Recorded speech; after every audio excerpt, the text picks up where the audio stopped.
जय श्री राधे। दोस्तों, आप सभी भक्तों का स्वागत है सनातन धर्म चैनल पर।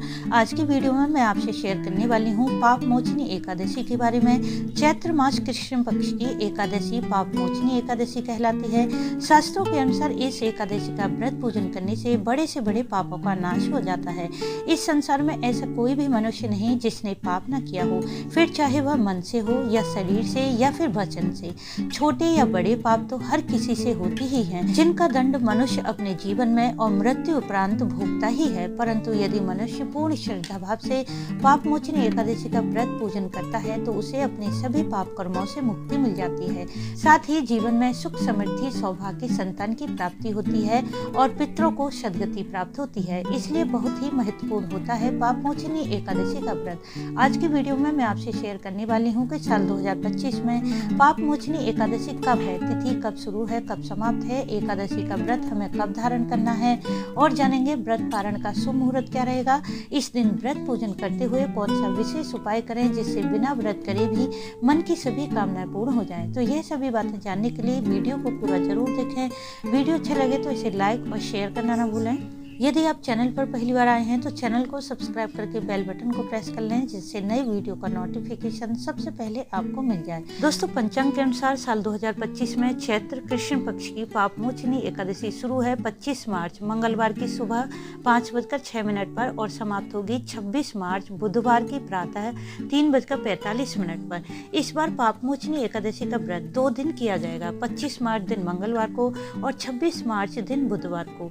25 मार्च को एकादशी पूरा दिन रहेगी, परंतु सूर्योदय से पहले दशमी तिथि भी है और जब भी दशमी तिथि में एकादशी तिथि का संयोग होता है तो जो भी वैष्णव जन है वह ऐसी एकादशी का त्याग करते हैं। ऐसे में वैष्णव जन एकादशी का व्रत 26 मार्च दिन बुधवार को करेंगे। आप चाहे तो दोनों तिथियों में ही व्रत कर सकते हैं, दोनों तिथियां ही व्रत करने योग्य हैं, कोई भी संशय नहीं है। इस बार द्वादशी तिथि प्रारंभ हो जाएगी 26 मार्च बुधवार सुबह 3:46 पर और समाप्त होगी 27 मार्च गुरुवार की देर रात 1:42 पर। इस बार की द्वादशी महाद्वादशी है, क्योंकि यह द्वादशी 26 मार्च को पूरा दिन रहेगी। तो आप इस दिन भी एकादशी का व्रत कर सकते हैं। द्वादशी तिथि युक्त एकादशी का व्रत 1000 एकादशी के बराबर पुण्य फल प्रदान करता है। और बहुत से भक्त हैं जो द्वादशी तिथि का भी व्रत धारण करते हैं, तो आप 26 मार्च को एकादशी और द्वादशी दोनों का ही व्रत कर सकते हैं। इसमें कोई भी संशय या दोष की बात नहीं है। जो भक्त 26 मार्च को एकादशी व्रत करेंगे वे अपने व्रत का पारण 27 मार्च दिन गुरुवार में करेंगे, परंतु 27 मार्च में द्वादशी तिथि नहीं है बल्कि त्रयोदशी तिथि है। परंतु हमारे शास्त्रों में ऐसा कहा गया है कि वैष्णव एकादशी का व्रत करने वाले साधक त्रयोदशी के प्रथम पहर में अपने व्रत का पारण कर सकते हैं। उन्हें कोई दोष नहीं लगता, बल्कि उन्हें एकादशी व्रत का पूर्ण फल प्राप्त होता है। और 25 मार्च की एकादशी का व्रत धारण करने वाले साधक अपने व्रत का पारण 26 मार्च में करेंगे। 26 मार्च में एकादशी व्रत के पारण के 2 शुभ मुहूर्त मिल रहे हैं।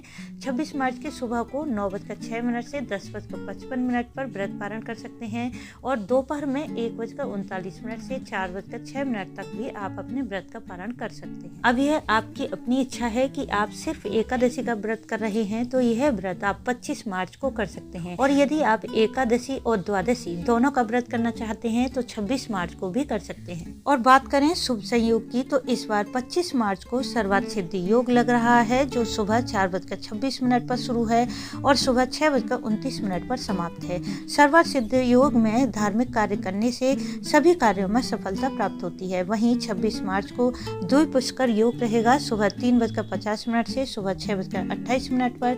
इस योग में कोई भी शुभ कर्म किया जाता है तो उसका दुगना फल प्राप्त होता है। दोस्तों, एकादशी व्रत का संपूर्ण फल प्राप्त करने के लिए व्रत करने वाले साधक को शास्त्रों में वर्णित कुछ नियमों का पालन अवश्य करना चाहिए।